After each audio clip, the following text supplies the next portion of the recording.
Hey guys, welcome back to our channel inspirational zone. Hope you all are doing. So आज मैं आपको बताऊंगी कुछ टिप्स जिससे आप मैथ्स को बहुत इजीली कर सकते हो। मोस्टली बच्चे जो होते हैं वो क्या कहते हैं कि मैथ्स बहुत डिफिकल्ट है, हमसे हो नहीं रही है। गर्ल्स कहती हैं कि मैथ्स नहीं कर पाते हम, डर लगता है, हमें मार्क्स नहीं आते उसमें हमारे। तो ऐसी कोई बात नहीं। सबसे पहले तो ये मिथ है अपने दिमाग से निकाल दो, मैथ्स बहुत ईजी होती है। 10th 12th तक तो काफ़ी ईजी होती है। ओके, स्टार्ट करते हैं। तो मेरी फर्स्ट टिप क्या है, बी रेगुलर। मैथ्स में ना हमें गैप नहीं देना है, उसे रेगुलरली करना है, डेली करना है। ये नहीं कि अगर आपके ट्यूशन टीटीएस में है तो आप बाकी के दिन कर ही नहीं रहे हो। डेली रिवाइज करो, चाहे फॉर्मूलाज ही पढ़ो, कुछ भी करो, लेकिन मैथ्स को आपको डेली टाइम देना है। 1-2 घंटे डेली देने हैं अगर आप 10th और 12th के बोर्ड की तैयारी करें हो। और बाकी क्लासेस के बच्चों को भी डेली टाइम देना ही पड़ेगा मैथ्स को।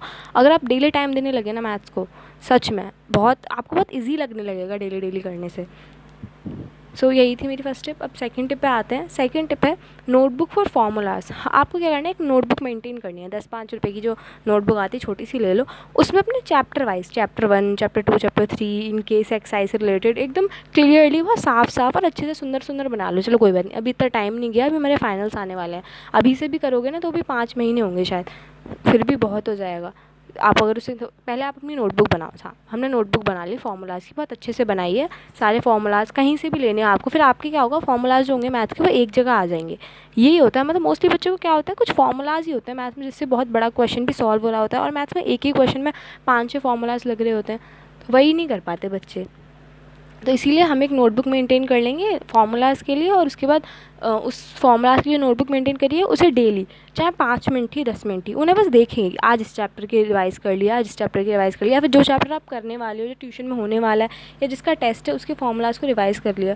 सो ये टिप ना बहुत ज़्यादा काम आती है, क्योंकि मैथ्स इज़ ऑल अबाउट फार्मूलाज़। और अगर आपकी फार्मूलाज़ पे कमांड हो गई तो आपको मैथ्स कुछ नहीं है, मतलब सच में बहुत जल्दी हो जाएगा। मेरा तो यही मानना है। 10th 12th में मैंने खुद भी ऐसे ही करा है। मुझे पहले पता नहीं था 10th में, लेकिन मैंने 12th में क्या करा, किसी ने मुझे बताया कि ऐसे फार्मूलाज मेंटेन करो। एक्जैक्टली मेरे ट्यूशन टीचर जो थे उन्होंने मुझसे मेंटेन कराया, और फिर मैंने कुछ नोट्स बना लिए उसके, और उन्हें मैं बार बार रिवाइज़ करती थी, बार बार रिवाइज़ करती थी। तो काफ़ी ईजी लगने लगा डेली डेली सुबह मैथ्स करने से पहले। जैसे हमें डेली मैथ्स को करनी है, तो मैथ्स को करने से पहले हम क्या करेंगे, फार्मूलाज को पढ़ लेंगे एक बार।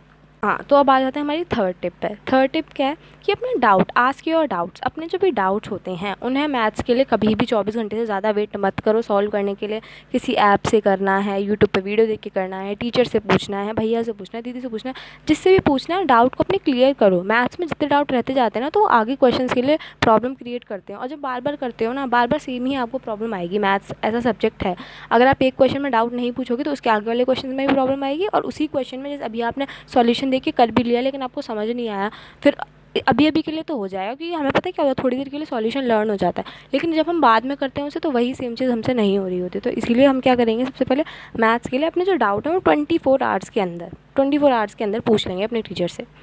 ये काफ़ी बेनिफिट रहेगा, क्योंकि अगर डाउट, हम बच्चे क्या करते हैं, अपने डाउट कलेक्ट करते रहते हैं। क्या करो आप, जैसे एक दिन है, अब हमें डेली करनी है मैथ्स, तो हमें एक दिन मैंने मैथ्स करी, जो भी डाउट है उसके लिए एक अलग से शीट बना के रखो, डाउट शीट, उस पर सारे डाउट लिखते जाओ। इससे क्या होगा कि आप रुकोगे भी नहीं। मतलब बच्चे क्या करते हैं, डाउट के लिए बहुत देर तक सोचते नहीं, सोचने की ज़रूरत नहीं है। 5 मिनट दो ज़्यादा से ज़्यादा, और नहीं आ रहा तो आगे बढ़ जाओ, फिर हम दूसरा करेंगे। तो ये वाली टिप भी काफ़ी इंपॉर्टेंट है। इसके बाद आते हैं हम हमारी फोर्थ टिप पे, जो कि है ब्लूप्रिंट वगैरह। ब्लूप्रिंट जो भी होता है, मतलब जो चैप्टर्स होते हैं ना मैथ्स में, कुछ चैप्टर होते हैं जैसे 12th क्लास का जो फर्स्ट चैप्टर है उसकी इतनी वेटेज नहीं होती, बाकी के चैप्टर्स की होती है, या हर एक क्लास में अलग अलग होता है।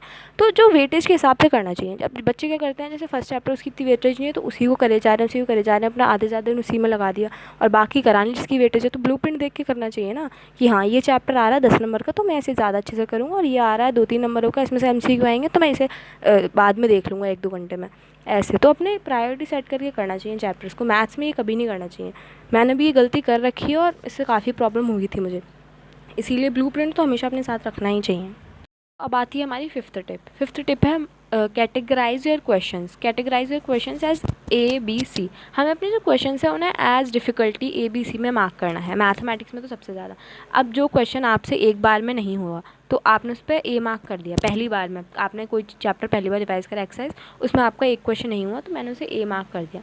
फिर अब मैंने फिर से उसे करा, फिर मैंने अपने टीचर से भी पूछ लिया। फिर जब मैं सेकंड रिवीजन करूँगी कुछ वीक्स बाद, तो क्या मुझसे फिर से नहीं हुआ कुछ क्वेश्चन, तो मैंने उन पर बी मार्क कर दिया कि हाँ मेरी सेकंड रिवीजन में भी ये वाले क्वेश्चन नहीं हुए थे। फिर उसके बाद जब मैं अब वो वाले भी मैंने डाउट में पूछ लिया अपने टीचर से, फिर कुछ वीक्स बाद मैंने फिर से करी, जब मेरा एग्ज़ाम आया कभी भी, फिर मैंने ना जो अब भी मुझसे नहीं हो रहे जो क्वेश्चन, उन पर मैंने सी मार्क कर दिया। लाइक अब 2-3 बार रिवीजन करने के बाद जो नहीं हो रहे वो सी मार्क कर लिया। तो जैसे अब आपके एग्ज़ाम ज़्यादा पास आ जाएंगे, तो आपको क्या करना है कि जो सी मार्क वाले क्वेश्चन ही हैं वही वाले क्वेश्चंस को देखना है बार बार, जैसे उन्हें ज़्यादा अच्छे से करना है। पता है ना कि मेरी जो कमज़ोरी है वो इन्हीं क्वेश्चंस में आके अटकती है बार बार, तो मैं इन्हीं यही क्वेश्चन पहले कर लूँगा।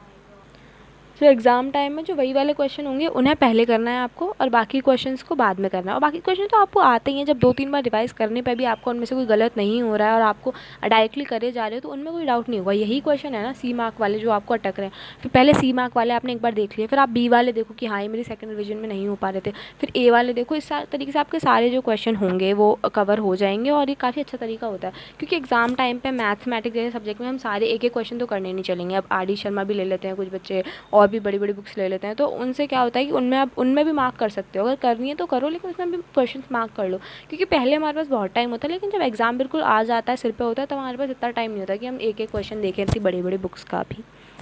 सो अब आ जाते हैं हमारी सिक्स्थ टिप के ऊपर। सिक्स्थ टिप क्या है, ये एक सिक्स टिप है, एक बोनस टिप भी है, कि आप जो बेसिकली मैथ्स के लिए, तो मैथ्स के लिए इधर उधर मत भागो कि एक्स्ट्रा बुक्स करनी ही करनी है, कोई ज़रूरी नहीं होता। अगर आप एनसीईआरटी को और एग्जाम्पलर को, ये 2 बुक्स होती हैं मैथ्स में, पहले तो एनसीईआरटी, सबसे पहला गोल तो हमारा एनसीईआरटी रहता है, क्योंकि आप पेपर जो है वो बेसिकली एनसीईआरटी से ही बनता है एवरेज परसेंटेज का। पहले हमने वो कर लिया। एनसीईआरटी तो आपको बिल्कुल करनी है, निचोड़नी है, वो तो जैसे भी करो, वो तो बहुत ज़्यादा इंपॉर्टेंट है। दूसरी चीज़ है, कुछ एक्स्ट्रा करना भी हो तो पहले एग्जाम्पलर करो। R D Sharma, R S Agarwal जो भी होती हैं, इन सब के चक्कर में मतलब हाँ ठीक है, अगर इसकी पास ज़्यादा टाइम है, सिलेबस हो चुका है, 5-6 रिवाइज भी मार दी हैं, एनसीईआरटी बिल्कुल टिप्स पे आ गई, वो बच्चा करे तो ठीक है। अब आप एनसीईआरटी एक बार करने के बाद सीधा आर डी पे जा रहे हो, तो वो ठीक नहीं होगा शायद।